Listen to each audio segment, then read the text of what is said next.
I was ready to call quits on the deal. I was going to call our agent and just say, you know what, let's just cancel. It's too much.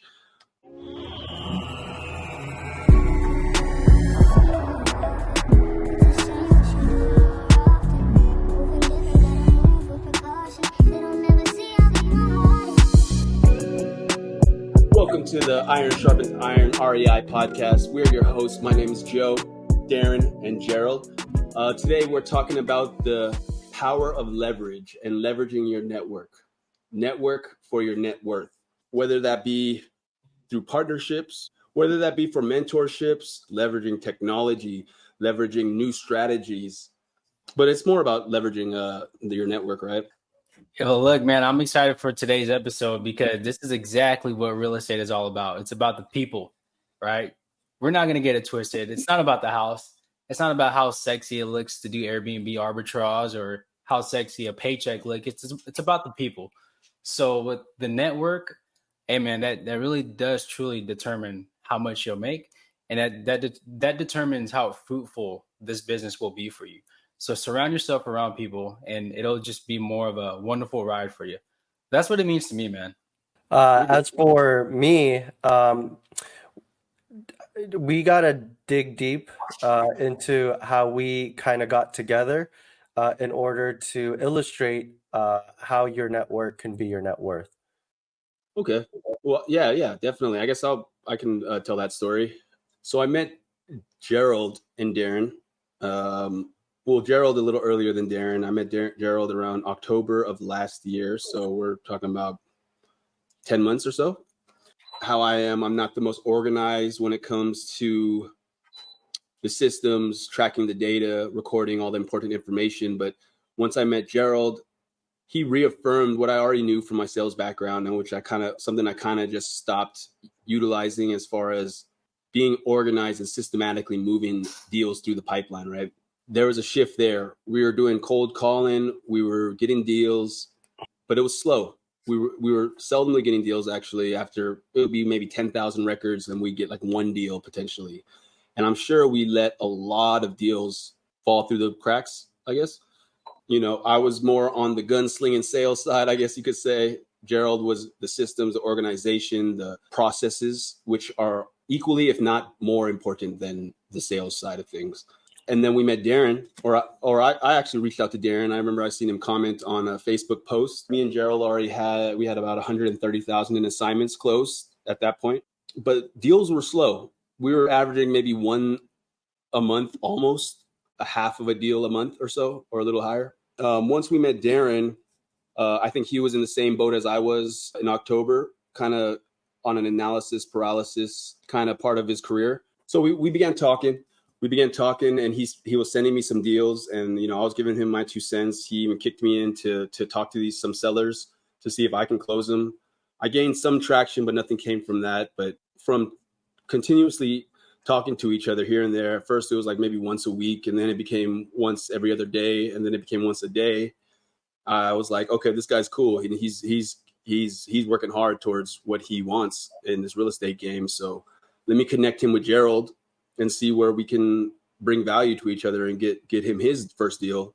But since then, I got one more deal after that. But since then, Darren has been our breadwinner, and he has been closing deal after deal and getting contract after contract, leveraging new strategies that me and Gerald never utilized before. And if we were doing that from, say, day one, we may have had gotten a lot more deals.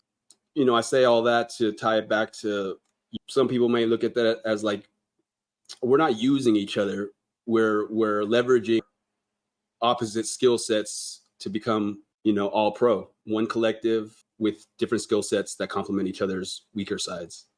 If I were to go back and just, do everything myself, I would have not gotten this far without you guys. So doing the PPC route, I'd imagine even if I got this far by myself, I wouldn't have gotten to PPC maybe years later. And because we're leveraging each other, right, financially, we're a mastermind. So collectively, we're able to pull funds together. We're able to you guys bring different views to every deal, to whatever situation we're at, and because of leveraging each other and talking to each other every day, we've been able to get this far in our career. And I would say we were moving fast. We pivoted several times, and look where we are now. You know what I mean? I don't even think I would have got my first deal if I was solo from the beginning. You know, if I'm being completely honest, Gerald really walked me through that first deal, held my hand, if you will. It's my really good hand. Sorry. no, it really is about compounding interest, right? Like I saw a video earlier today. It's would you rather get $1 million, or would you rather get a penny every day that doubles for 30 days? So a penny every day. So if it doubles every day, by day 20 you'd be at $5,000, but by day 30 you'd be at $5 million. And so what I took from that was, just like leveraging, we have this compound effect, and we're probably like, if I were to guess, we're on day 5 of 30, right? We're compounding, we're building interest by leveraging each other, and by continuing to work, we're gonna move mountains. There's a campfire effect that we have, right? And with the campfire effect, when we all come together, whether on Zoom, a phone call, or in person, we do this thing where let's call it like an analogy, right? We get logs, we throw it in the fire. We're all amped up because we're throwing logs in this fire, and we're building momentum. And every single time we get off the calls, we get off Zooms, or we go back home, we do what we got to do. We do business. We're still amped up, but over time, we're losing that energy. And then after a while, it takes another phone call from all of us to get back together, or another Zoom to get amped up again, right? And so I wanted to highlight the campfire effect because that's exactly what we have here. So Joe was so much on the like direct to buyer, direct to agent, direct to wholesaler, learning all he can in dispositions. Joe has a disposition company. Shout out Direct Dispo. You're killing it there. That's your thing that you're focused on, that you're divided your time to go conquer. Then you bring it into the campfire. Darren has invested all his money into acquisition strategies, such as the installment method, novations, and now he's in the creative finance group.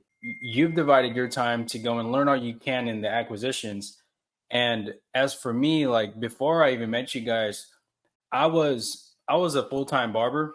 I got into construction with my dad, but I learned real quick I don't like swinging hammers and climbing ladders, so I stayed my ass in the barber station, and I just cut hair. But throughout the time that I was cutting hair, given all that free creative time, I was building out systems. I was learning all there is about lead generation, all there is about creating opportunity out of thin air using systems and tools and processes, utilizing VAs and managing VAs. This campfire effect came about with all of us now coming all together. Joe with dispositions, Darren with acquisitions, me knowing everything there is, but at least outbound, but a lot so with the lead generation side. And we're now just mastermind everything that we know. This is the campfire effect. We're putting logs into the fire. We're building each other up. We're pouring into each other, and we're building each other's fire. And when we leave, we learn all that we can. Like Darren, I learned so much about novations, installments, and just the numbers game, right? Because when I started, I was really just focused on the marketing system and the sales system, the marketing system and the sales system. How can I leverage the VAs? How can I leverage the VAs? And then just letting that sit, and then just hoping for the best, because now I went to go into my 9 to 5 and started cutting hair. But now with Darren and Joe on board and learning from these two, I'm implementing all that they taught me. And now my game has gotten up so much. And then talk about the compound effect. Now that I'm able to not do the things that I'm not really the best at, like I could simply call Darren, like today, we got a deal. We're working on a pre-foreclosure. We're trying to figure out if the numbers work. And I'm not the strongest with the numbers. I go and call Darren because that's his thing. He's a numbers guy, right? So I hit him up. I call him like, hey, I need to figure out where we need to be at. And he's already spitfiring all that I need to know. And it makes me that much more confident getting into the phone call. And I was in a matter of 5 minutes. I called this guy with no certainty, knowing that like, oh, dude, like I don't know what to do. I have the motivation. We've generated opportunity. We're trying to help a wholesaler. I don't know if this is a deal. After 5 minutes of talking on the phone with Darren, he's given me the confidence to go and tackle that. And with Joe, the dynamic with me having calling buyers and agents was so different before meeting you. But now that, like we're on the phone a few times, him talking to agents and buyers, just that willingness to stay on the phone, even if you're just spitfiring ideas, right? So in my mind, I had the idea that, okay, you get on a phone call, it's a sales call. It was like push the cell forward, get off the call.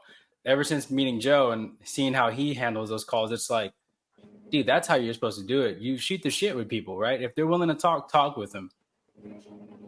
So that's the campfire effect that I wanted to bring up. I wanted to share with you all because I think all it really takes is maybe 3 guys, 4 guys, or whatever the mastermind group that you're in. Bring something forward to the group, whatever that may be, divide and conquer, learn everything that you know in your expert field, bring it into the group, and everybody will see you as that one expert. Awesome. Now, if I were to ask you guys, someone coming in for the first time, new wholesaler, aspiring wholesaler, what could they do to leverage? Lead with value, your own value. Gerald says this all the time, and I'm, avid believer of this. You either have the skill set, you have the time, or you have the money.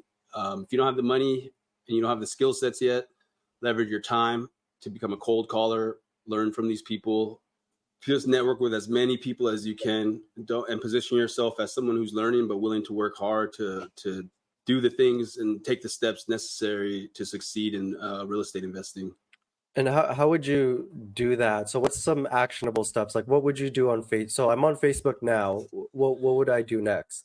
So that's a good question. Join all the real estate investing groups that are in your local market or in markets that you want to get into. You're going to see people posting deals, trying to sell their deals, or just asking questions. Or there's a lot of people even connect with new wholesalers because their intention is to leverage them, probably for cold calling or some type of task like that, to take that off of their plate. Just get on Facebook, find people with deals, find people that want to get into deals, and just talk to as many people as you can and let them know what you got going on and what you have to offer. If there's someone you want to work with, they'll bring value back to you. I wanted to say on the virtual field, like, yeah, Facebook is the great place to start. I'm in this place now where I'm starting to go to more meetups. And when I meet new wholesalers or agents that are looking to get into wholesaling, I lead with 2 questions. And it tells me a lot about how I can position myself to help this person. How's business? And what's the number one challenge you're struggling through right now? And so you could tell based off of the first question, how's business going for you? You know exactly where they're at, right? Whether they'd be, yeah, I'm running a few marketing campaigns. I have Facebook ads. I do PPA. I do PPC. Like that's more your sophisticated, high level wholesaler agent that's doing the damn thing. Then you got your guys that are like, well, I'm just trying to figure it out. I'm trying to get my first deal. I don't know if I'm a wholesaler, if I'm trying to buy my first flip. I need to find my first deal. Then the second question goes, well, what's the number one thing you're struggling with? What's your biggest challenge? And whatever that is, you just help them out the best you can. What I found was when people do have deals and that they're working through it, and I find out that, they've been working on that deal for like a past week, I still try to help them out, even though you've spent way too much time on this. You should have made an offer by now. It just really depends on where the seller is at. But let's give an example. If I meet wholesaler or agent at a meetup and they tell me, yeah, I'm working with this deal right now. I don't know where the numbers are at. I don't know how to make an offer. And I just lead with value. Okay, well, look, man, have you made contact? Let's see where we can make contact. Let's go through the process of how I go through it. If they made contact, they're trying to find numbers. They're trying to figure out what's their offer. I comp it for them, right? I try to figure out what the ARV is. I potentially would have a buyer for that deal. So I try to plug them in with the buyer. Hey, if I comp this for you and I figured out the ARV and we helped you out with an offer, I may have a buyer for this. Do you want to do this deal together? And the more you do that, and the more you show up as an authority and position yourself as Gerald the helper, Joe the helper, or Darren the helper, people will send you deals. And that gets their ball rolling and that builds their momentum. And it's just going to come right back. So Darren said it earlier this week, scratch my back, I scratch yours. Can you guys give an example of or a story of how networking or leveraging someone else led to either a deal getting in contract or a deal being closed, or any that led to some form of success in your real estate career? Yeah, I could go first. First thing that comes to mind is the San Francisco deal that we did. Joe, you were kind of just wheeling and dealing. Agent outreach was not really our main marketing strategy, but you were doing it anyways. You saw an opportunity, and you got in contract. Gerald, you saw the place. You were able to figure out, as you put your GC hat on, and you were able to leverage all the GCs, the contractors that you were able to come up with a bid. The deal fell apart because there was just too many issues with the house. I posed the idea to take a shot, give them our best and highest offer we could do, even though it was a Hail Mary. Because of us three, we were able to get that deal to the finish line. We were able to find that solution. And just to touch on that deal, right? There's so many factors in that deal, so many moving parts that we leveraged others to get it done. From the deal getting sent to us, first off, from one of our agents. Shout out Juwan. Shout out Juwan. Shout out Juwan. Shout him out. Got it in contract for a price. We were turning our wheels on doing the fix and flip ourselves when kind of figuring out all these red tag type of problems with the property. So we brought in two separate teams to check it out, two separate subcontractors that were going to do all the work for us. And we got their scope of work and their estimate on what needs to be done, on the price that it would take to get it done. From there, before we even knew all the existing issues with the property, when we were trying to dispo it, I connected with the agent. Shout out Patrick. He looked over all the disclosures and he brought up something to me on there that I didn't even notice. Somebody got evicted from that property under the Ellis Act. It's the first time any of us have heard about that. It's a weird, dumb rule, to be honest, or dumb regulation where if you evict someone underneath that act for 10 years, basically, they have the first rights to get back in that property when it's ready to be rented at the same price that it was being rented at previous to the renovations being done. And he was getting the rent for like $700 in San Francisco. So that was a deal killer. I was ready to call quits on the deal. I was going to call our agent and just say, you know what, let's just cancel. It's too much. And at that point, Darren is the one who came in, put his 2 cents in and said, why not? Just give it a shot, and you miss 100% of the shots you don't take. We took a shot. We got a $80,000 or $120,000 reduction from $720, or I believe, to $600,000. Yep. When it was listed for $870 or something, and we got it for $720, and then all the way down to $600. That's a lot of money that just got reduced, right? Well, okay. So the agent Patrick, he sourced us a buyer in 3 days when we thought all our options were exhausted after we renegotiated down to $600,000. And there was a lot more hiccups that happened in that deal. But those are some examples of how we leveraged our network to get it done. The power of leveraging relationships. We got the deal through Juwan. That's one point. Through Patrick, we were able to leverage that small little detail about the Ellis Act. Without that small act, or without that small detail, Joe wouldn't have known to let off the gas, call it quits. But he came into the conversation with Juwan and said, hey, look, we needed it at this price. This is why.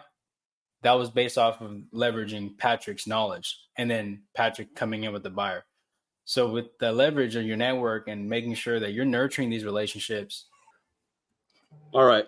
Quick question quiz. Yeah, we'll just go from there. I'm just going to shoot from the hip. Gerald, what's the best way to start building a network from scratch? Building a network from scratch. Facebook outreach, just reach out to as many people in your local market, or go to network events and just talk to people. In one word, what's the most important quality in a business connection? Vibes. Ooh, that's a good one. Vibes. That's a great one. I was going to say transparency. I definitely don't pass the vibe trick. How often should you follow up with contacts in your network? Every day to every week. What's more important, quantity of relationships or quantity of relationships? You said quantity twice, but I'm going to say quality. Quality. Did I say quantity twice? Yep. Well, yeah, then answer the question, quantity or quantity? Quality. Okay. How do you keep track of all your contacts? Say it again? Excel spreadsheet. Do you really, Darren? Well, we're supposed to. Like in Gator, you mark down who you've spoken to, what you spoke to them about, and you put them in 3 buckets. You know, whether they're lending, a connector, or they got deals going, and then that way you have enough. You have enough people in your contacts. When someone reaches out, you go back to your spreadsheet and you make the connections. One thing you should never do when networking.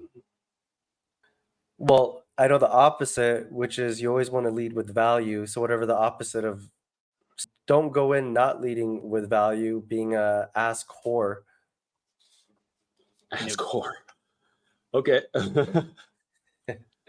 What's the most valuable connection you've ever made in real estate investing? You guys. Duh. Best advice you've ever received from somebody in your network? Ooh, to squat up. The only thing you have in this world is your word. Mm. I always say I get my heart from my mom, I get my backbone from my dad, and I don't break that for nobody. Mm. Oh, I like that. That's a shirt right there, bro. How do you stay top of mind with the people in your network? Just follow up. Remember their birthdays. Remember what you guys discussed. So their birthdays, kids' birthdays. You know, When's your birthday, genuinely Darren? be curious. April 12th. April Asshole. 12th. You didn't know that, bro? Oh, Come yeah. on, I did know that, actually. I did. I'm sorry. Come on, dog. Hey, Sorry. for me, and I'm doing this now, and I'm looking at building it more, is building my brand through social media. Well, that's it for today, guys. This was the Iron Sharpens Iron REI podcast. Network for your net worth. Keep making those connections and nurturing those relationships. Lead with value, guys. We're your hosts, Joe Ha, Gerald, and Darren. We are All Pro Home Solutions signing out for today. See you on the next episode. Let's go.